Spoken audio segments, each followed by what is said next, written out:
In the first week of May 2020, I had a rather violent Dogman encounter. Due to reasons that I will explain in my story, I'm not comfortable with giving my name or the details of exactly where this happened. Although, I am the main participant in this encounter. The experience was shared with a dozen or more people in one way or another.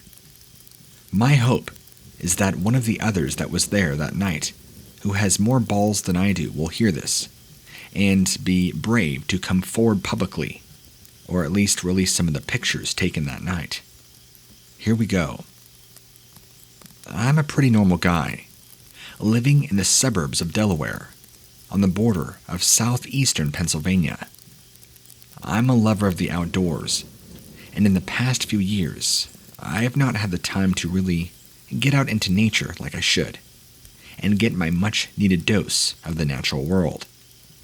In 2019, I opened my own online business. My business struggled for the first year, but then due to COVID-19 and the whole world being stuck at home on their computers, my sales tripled the first half of 2020 and continues to blow up to this day. I have 2 kids who are now very responsible and trustworthy teenagers. My girlfriend is a nurse at a local hospital and is considered an essential worker, so the pandemic has kept her very busy this year. I turned 40 this year as well, and for the first time in my adult life, I had some time on my hands, and I was itching to get away from civilization. I have an internet hotspot router built into my SUV. It works almost anywhere, no matter how remote. So, with a laptop, I figured I could work from the road, take a few days to go fishing, breathe some fresh air. Neither of my teenagers were interested in joining me, and like I said, my girlfriend was far too busy with work. So, I took my best friend with me, a 120-pound pit bull lab mix named Pete. He makes a great camping dog. He's incredibly lazy, and I never have to worry about him running off to chase deer or anything. He will lay on his blanket next to the fire all day and night, unless I make him head out with me. But as I have learned while camping with Pete, if coyotes, bears, or any other predators come around, he snaps out of his laziness and protects camp. Despite his easygoing demeanor, Pete is pretty intimidating, as he is 120 pounds of solid muscle with no fat, which always blows my mind because of how lazy and inactive he is. I try to go camping at least once a year, and when I do, I usually rough it with a small tent and whatever else I can carry on my back. This time, I decided that I wanted to have as many comforts of home and really pamper myself. So I hitched my 10-foot enclosed cargo trailer to my very large SUV, filled it with all the things I would want to be really comfy. I brought my full-sized backyard grill, a 12x12 pop-up canopy, an air mattress, 2 large coolers full of food, and a fancy 6-person tent. The campground I decided to go to is a large one, and it is mostly used by the RV kind of crowd. But on the far end right, next to the best fishing area, they have half a dozen or so, just plain old campsites, no power or water hookups. My campsite was bordered by about 50 yards of thick woods that separated my camp from a large, fast-moving stream that is well known to be one of the best trout fishing spots in the entire state. On the other side of the stream is a steep mountain side, covered in rock overhangs and small caves. It is a beautiful area, and I love falling asleep to the sound of water.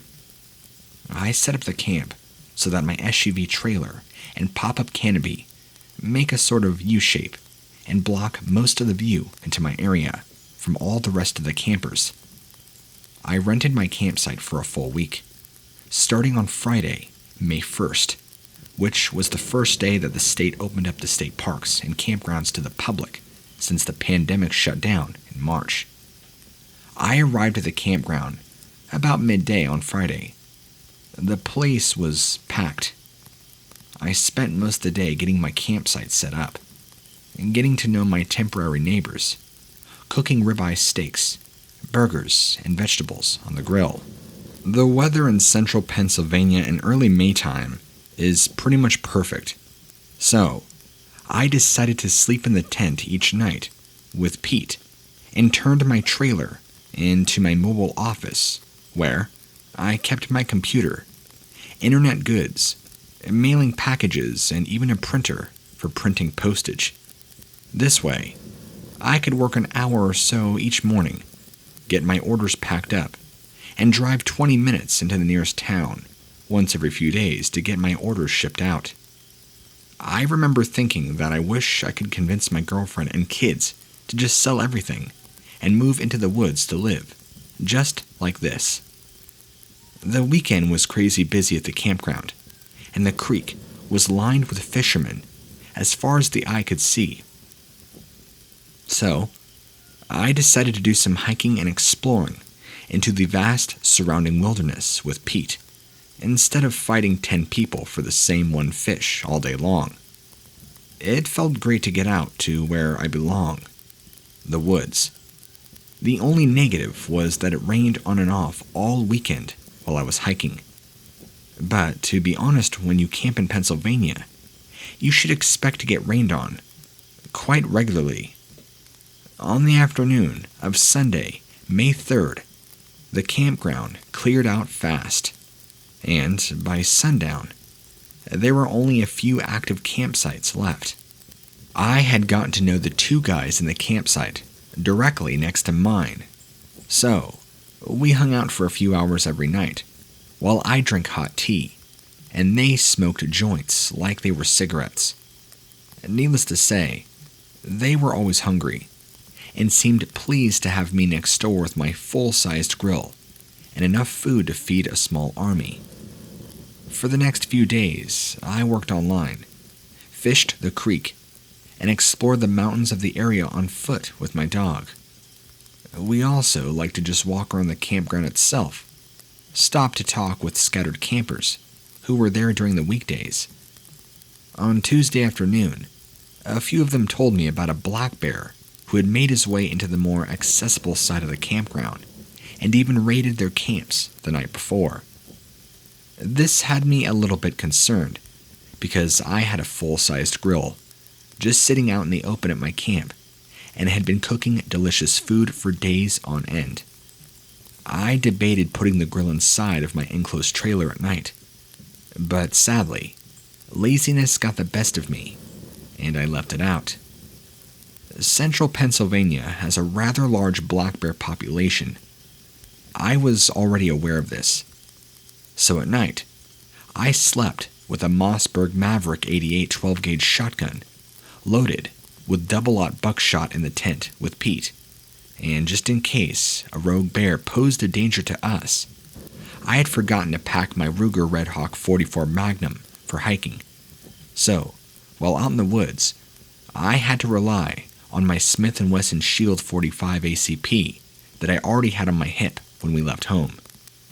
It wasn't ideal, but I figured it was better than nothing.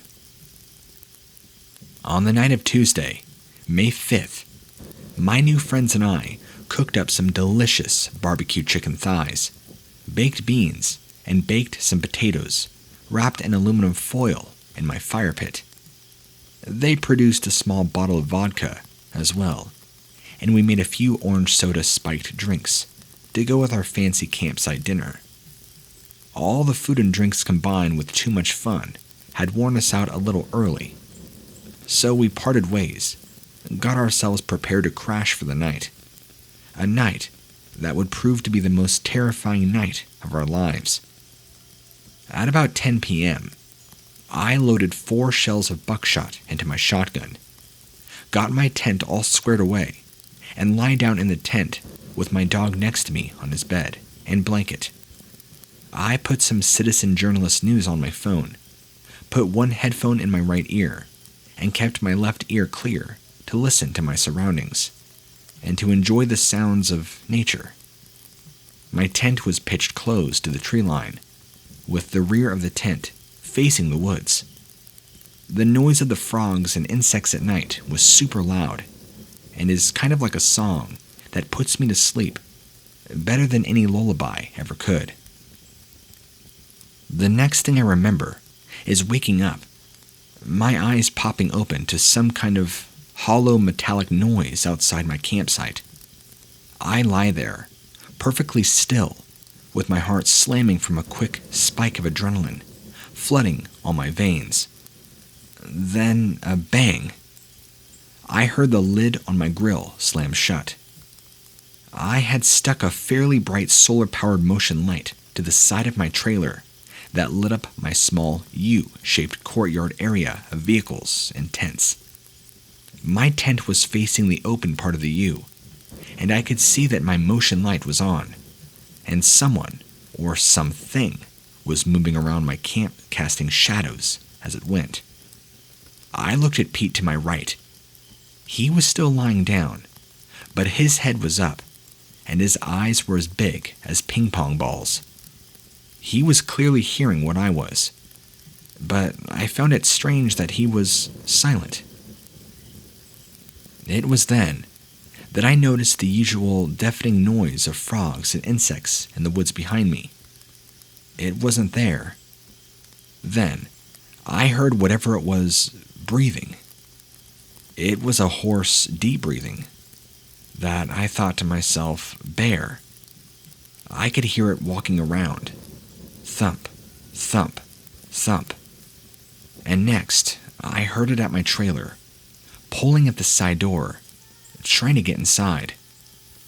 So I sat up, grabbed my shotgun. One thing about black bears is that they are not the bravest animals, and any man-made noise will almost always make them run for their lives. So I racked the slide of my shotgun as loud as I could and chambered a shell. Instead of running off, the creature stopped moving and went silent. I could just feel the fear building up inside of me as I pretty much held my breath and listened. To my horror, it, whatever it was now, began walking toward my tent. It was then that I saw its shadow take shape as it drew closer. It was on 2 feet, and apparently huge. I sat there in terror and disbelief as it came right up to the front of my tent, breathing like a giant monster. I said out loud, "Whoever you are, I have a 12 gauge pointed right at you, so you had better sound off who you are." Right then, it leaned forward, right up to my tent, and let out the most terrifying, deep growl I've ever heard in my life. At that moment, Pete whined softly and cowered his head down. It was then that the shadow of its head was clearly visible. It had the head of a giant wolf with 2 pointed ears. As it was growling at me, I could hear my neighbors talking to each other. One of them shined a flashlight at the creature. When the light hit the side of the creature's face, I saw the eyes light up, just like golden LED lights. It turned its face toward the flashlight, and I could hear the man gasp and exclaim. Then, it turned its attention back to me and growled again. I decided that if I didn't do something, this thing was going to kill us. So, I lie back onto my sleeping bag, took aim at the shadow of the monster's head, and pulled the trigger. What followed was complete and total pandemonium. The monster screamed and roared at the same time. It was like the death scream of a woman, mixed with the roar of a big lion. Pete, finally snapping out of his fear, jumped up and began barking furiously. The thing ran off, and from what I could tell from the loud thump, it ran straight into my trailer. I clambered up, quickly unzipping my tent, and poked my head outside to see. It got up on its feet and then ran right into the picnic table and did a flip onto the ground. It started grabbing its face, thrashing around. I could see there was blood everywhere on the trailer. I jumped out of the tent while chambering another shell. I aimed as best I could, with my entire body shaking violently. And right as it started to get up, I shot at it a second time. I'm not entirely sure that I hit it with the second shot. It stood straight up, and I pumped the gun and shot again. The third shot dropped it again. I was so terrified and taken aback by how tall it was when it stood up that I tripped over my own feet, falling backwards. Just then, I hear more gunfire erupting behind me, turning to see my neighbor unloading a large revolver into this werewolf-looking thing at maybe 20 yards. The creature was on its side and was kind of running in circles on the ground, gurgling and spraying blood. As it was doing this death spiral on the ground, it was moving closer to me, so I tried to pump the gun again and was shaking so bad that it took 3 attempts before the last shell even chambered. I just pointed the shot without aiming and could see the hump on the back of its neck rip open, spraying flesh everywhere. I was really close to it at this point. The monster stopped flipping out, and its limbs were twitching, while its head remained fully animated and flopping back and forth for at least another 10 seconds. I crawled quickly backwards, away from it, and tried to stand up. I realized that once I stood up, that I had been holding my breath the whole time, and when I got to my feet, my vision started to go black, and I fell over again. My new friend ran up, grabbed my arms, and began pulling me hard, backwards, away from the monster. I stood up, shaking badly, and looked at the guy with the revolver. His eyes were huge and full of terror. When I began looking around, there was at least 5 other people showing up there with the same wild-eyed expression. I saw that at least 3 of them had come over with their guns. People were yelling, asking each other what happened, and checking to see if I was injured. I had blood on my clothes and my face. It all happened so quickly, but as is often told by people facing traumatic events, it appeared like it was slow motion. My dog was still barking, going crazy, so I did my best to calm him down. When I hugged him, he was shaking as much as I was. Before long, a small crowd had formed, and people were on their phones calling 911. After a minute or so, a few guys and myself approached the thing as it lay there, still occasionally twitching. We all stood over it, saying, "What is that thing?" over and over. Eventually, we all started saying, "It's a werewolf," in disbelief. All at once, people began taking pictures with their phones.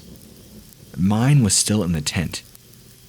The wolf man was dead. The top half of its head was basically gone, including both of its eyes and the top of its snout. I assume that was the first shot that I made from the tent. The front of its neck was completely shredded, and the back of its neck was missing a large chunk of meat. Other than that, it was pretty much impossible to see exactly what other injuries that it had sustained, as it was completely covered from head to toe with blood. But we were all pretty sure that it had taken a buckshot or a .357 Magnum to the chest as well. There was a small river of blood running through the camp, right past my tent, from the puddle that surrounded this beast. Yeah, there was a lot of blood.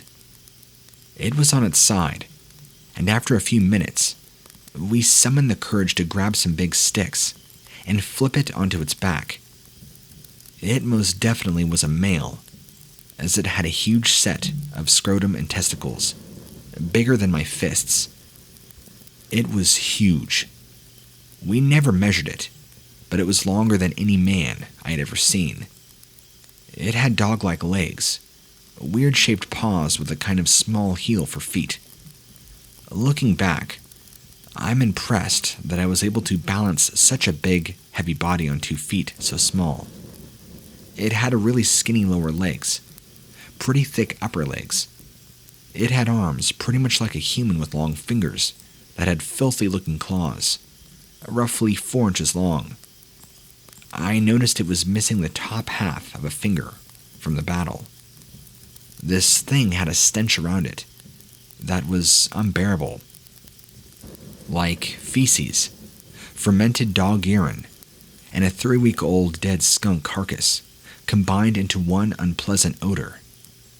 Although its head strongly resembled that of a huge canid, the teeth did not. Its upper and lower jaws sported nothing but bug-interlocking sharp teeth, like those of a crocodile. No sharp molars in the rear of its mouth, like normal dogs do. Then, the second wave of terror hit all of us at once. The howling of multiple creatures sounded off in the direction of the mountain, just behind the creek. That's when my blood ran cold, and I could see the same big-eyed look go over everybody's face. We all knew exactly what it was. We also all knew that it meant we might be in big trouble. I ran to my tent and clumsily loaded my shotgun with a full 5 rounds, and grabbed my .45 as well, clipped it to my side inside my waistband, also grabbing my phone. All of a sudden, everyone was done looking at the werewolf and was looking at each other and into the woods in the direction that the howling came from. The numerous howls kept up for a few minutes, and to our relief, seemed to be getting further and further away. The police, game wardens, and paramedics showed up, all at once. I could see from the flashing lights that they had blocked the entrance to the campground, up the hill, off in the distance. The cops were just as surprised and freaked out as we were when they first saw the creature. The 2 game wardens looked worried and not surprised. They told everyone to not take any pictures and made everybody clear the general area. The wardens were both on their phones almost the whole time from then on. The paramedics cleared everyone and tried to get me to agree to go to the hospital to get checked out. I refused. The only injury that I had was to my hearing, as I was now half deaf for a few days from all the gunfire and noise. The paramedics were also very silent, looking worried, much like the game wardens, like they knew something. The police took my shotgun and the revolver from my neighbor. They let me keep my .45. They made everyone else put their guns away, and anyone who was there rounded up for questioning. Everybody was told to stay off their phones, which was not much of a problem, as only a few people's phones got even any signal anyway at that campground. When I asked the game warden what was going on, what that thing was, they told me they did not know, but that it looks like some kind of mutated bear or large unknown canine. A few hours later, an SUV, fully black, loaded with guys, showed up. They were all carrying large Glocks, dressed in cargo pants and t-shirts. They immediately took me and the others who were involved aside and began questioning. They told me that they were with the Federal Fish and Game, and they were very interested in the howling we heard after the battle occurred. They must have asked me 10 times about where it was, how close it sounded, and what it sounded like, etc. They also repeated to me about 100 times that I was not to tell anybody what happened, and that they would get to the bottom of things and find out what I had encountered. They told me to tell anyone who asked about my trailer that I had to shoot an aggressive black bear. I assume they told my neighbor and anybody else who was on the scene to say the same thing. They made us open our phones, go through our photos, delete the pictures we took, one at a time. They also told me that if any pictures were to come out of the creature, that it would spell trouble for anybody who has them. They threatened me with all kinds of trouble if this got out. They did not try to pretend that I was seeing things. They point blank and politely asked me to not talk about it, and to lie about the trailer damage. It would seem that I was asleep for only about 2 hours before this Dogman showed up. By about 4 a.m., the officials had already gotten to everybody in the campground, and I assume the other people were told it was a bear and made to pack up and get ready to go.